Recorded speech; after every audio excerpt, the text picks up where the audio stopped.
ভিক্ষুক রাস্তা দিয়া যায় আর জমিদারের পুত্রবধূও যায়। একজন সামনের থেকে আসতেছে, একজন সামনের দিকে যাইতেছে। দুইজনের ক্রসিং এর সময় ভিক্ষুকের গায়ের কাদা জমিদারের পুত্রবধূর গায়ে লেগে গেছে। সে দুনিয়া আন্ধার করে ফেলছে, স্বামীকে ডাইকা নিয়ে আসছে, বলছে ভিক্ষুক আমার কাপড় নষ্ট করে দিছে। সে শুধু ভিক্ষুক ছিল না, বৃদ্ধ ছিল।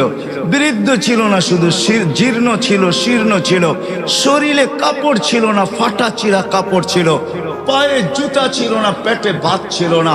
জমিদারের পুত্র সইতে পারে নাই, যৌবনী শক্তি সয়তো সয় কি কইরা তার স্ত্রীর গায়ে ভিক্ষুকের কাদা, বস সমগ্র শক্তিকে হাতে জমা করা একত্র করে বৃদ্ধের গালে বসায় দিছে। বৃদ্ধ কিচ্ছু বলে নাই, শুধু উপরের দিকে তাকায় দুই তিনটা শব্দ উচ্চারণ করছেন। শব্দগুলা হলো ইয়া মাল্লা তারা হলো ওয়ুন, ও আল্লাহ চোখে দেখা যায় না, ও তারা কুল্লা শাই তুই সব দেখিস, ফারা তারা মা বি তুই কি দেখিস না আমার সাথে কি ঘটতেছে, এটা কি দেখিস না? বলতে দেরি যুবক, মরতে দেরি হয় নাই।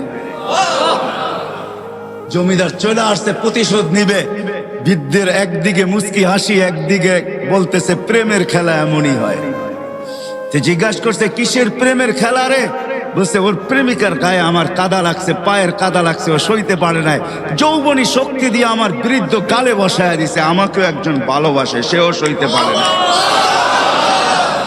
সেও সইতে পারে না। ও তো থাপ্পড় দিয়া খেলতো, সে জান নিয়ে নিছে, জান।